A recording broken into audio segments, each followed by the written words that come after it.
na makabalik ni Hara Avria, mahal na Bataluman. Mahalaga ang bawat sandali. Lalo't sa palagay ko ay hindi ito ang una at huli na magtatangka ang mga diwata at kanilang kapanalig na sumugod na muli dito. Papasukin nila muli ang Eteria. Lalo pat alam nila ang ukol kay Avria. Isa pa, ilan sa kanilang mga hanay ay marunong sa panguhula. Kaya sila sumugod dito para pigilan ang muling pagsilang ni Avria. Bataluman, may iba pa bang paraan upang mapabilis ang pagdating ng ating Hara? Kung mayroon, bakit hindi natin ito gawin? Upang mapangalagaan natin ang ating mga sarili. Merong paraan upang mapabilis ito. Ngunit kailangan may ialay tayo mula sa isang buhay. May bihag tayong sinama natin sa ating hukbo. Kumuha ka ng isa sa kanila, Amaro. Ayun din.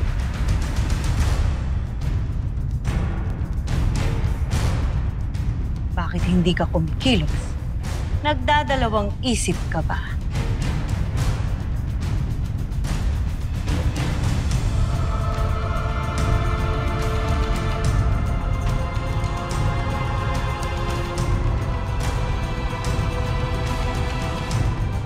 Mahal na Bataluman,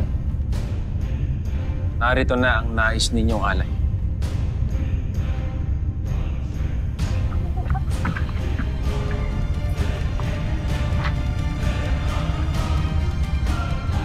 Simula na ang pag-aalay ng dugo sa inyong Hara.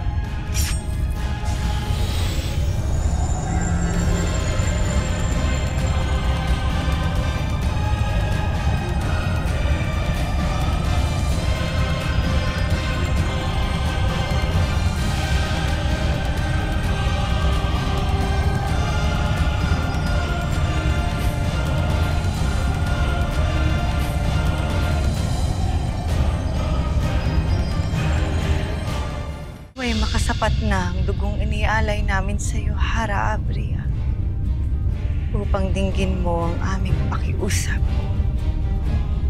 upang makabalik ka na agad sa amin.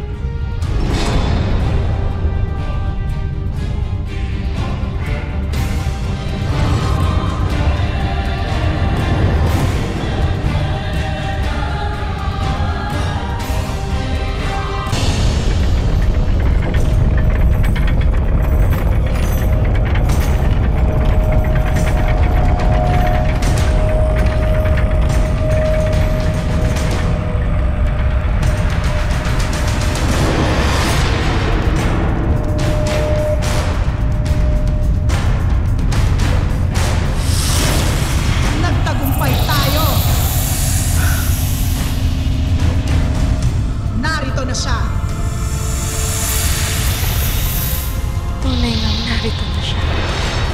Nagbalik ng muli ang aking Hara. Abisala Hara. Isang masayang pagpali sa Hara ng Eteria.